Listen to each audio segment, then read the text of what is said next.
રાધે જય માતાજી. કેમ છો બધા? મજામાં ને? Welcome to my blog.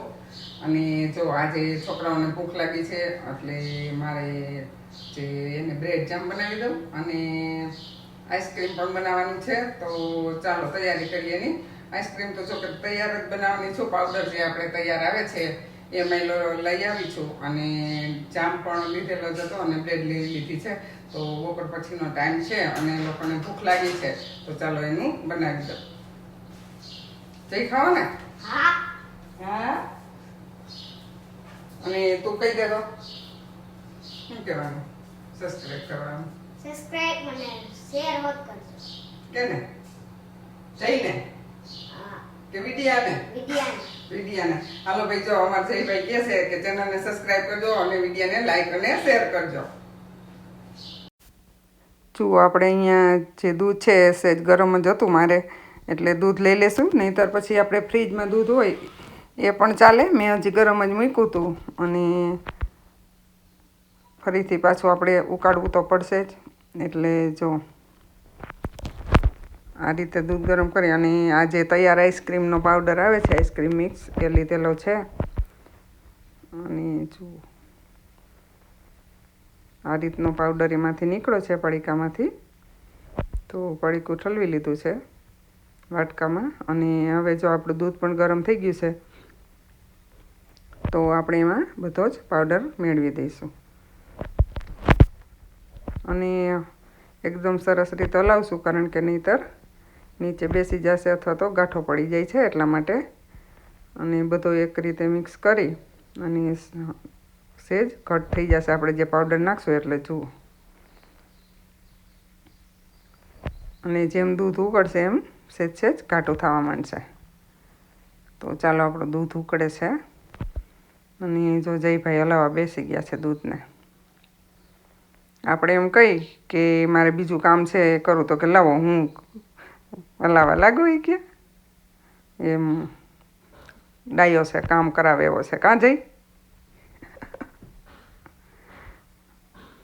અને જુઓ, હવે આપણે જ્યારે દૂધ હલાવતા હોય ત્યારે ખાસ ધ્યાન રાખવું, પાવડર નાખ્યો હોય તો એકદમ નીચે ન બેસી જાય, એનું ખાસ ધ્યાન રાખવું પડશે. અને પછી આ તમે જો મલાઈ છે, જે ફ્રેશ મલાઈ છે દૂધની નીકળી હોય, આપણે ગરમ કરીને ફ્રીજમાં મૂક્યું હોય એટલે દૂધની મલાઈ હોય, મેં આગલા દિવસે એ મલાઈ ભેગી કરી અને ફ્રીઝરમાં મૂકી દીધી હતી.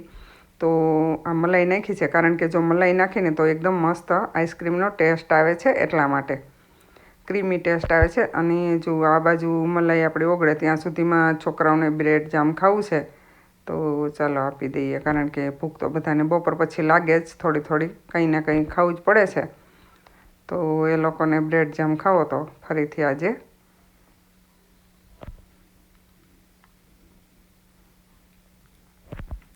તો બધાને બનાવી દઈએ. અને એ તૈયાર થાય ત્યાં સુધીમાં આપણું દૂધ પણ ઠરી જશે અને મલાઈ પણ એકદમ મિક્સ થઈ જશે. જુઓ, જઈ તો લઈ પણ ગયો.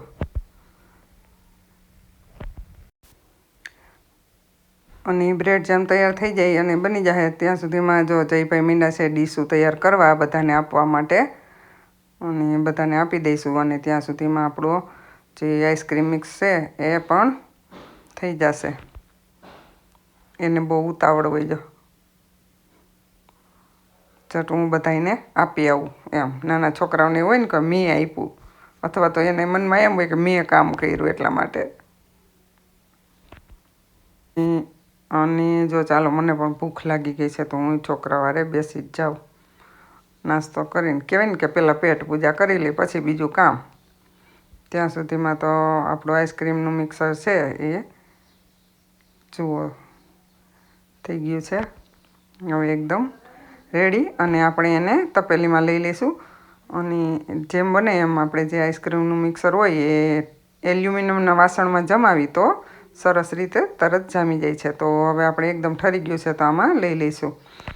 અને આમાં મિક્સર લઈ લઈ પછી આપણે જે બ્લેન્ડર હોય છે એનાથી એને એકદમ ફીણવું પડે છે, એટલે ફ્લફી બનાવી. અને એમાં જે ફીણા થાય છે એને લીધે આઈસ્ક્રીમ એકદમ પોચું થાય છે.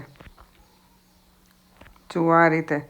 અને એને એકવાર ફ્રીજમાં મૂકી 5-6 કલાક અને બરફ જેવું થઈ જાય પછી એકવાર ફરીથી એને આવી રીતે બ્લેન્ડર મારી દેવું,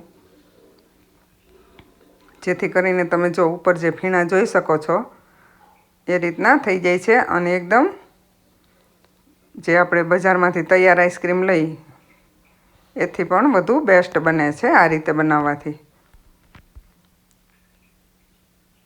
એક વખત બ્લેન્ડર મારી અને 4-5 કલાક ફ્રીજમાં મૂકી અને પાછું ફરીથી બહાર કાઢી અને બ્લેન્ડર મારી અને ફરી 8 કલાક ફ્રીજમાં રાખી દે એટલે એકદમ મસ્ત બની જાય છે. અને જ્યારે આપણે આઈસ્ક્રીમ મૂકવું હોય ત્યારે ફ્રીજને વધુ ઠંડુ થવા માટે અગાઉ 2 કલાક ફૂલ ઠંડી આપી દેવી એટલે તરત જામી જાય છે. અને જુઓ આપણે મૂકી દીધું ફ્રીઝરમાં અને હવે જુઓ તમે બીજે દિવસે જુઓ આપણો આઈસ્ક્રીમ થઈ ગયો છે તૈયાર, એકદમ સરસ. મેં બપોર પછી 6 વાગે બનાવ્યું હતું એટલે રાત મારે ફ્રીજમાં રાખવું પડ્યું, પણ તમે જુઓ એકદમ મસ્ત તૈયાર થઈ ગયા ને આઈસ્ક્રીમ જુઓ.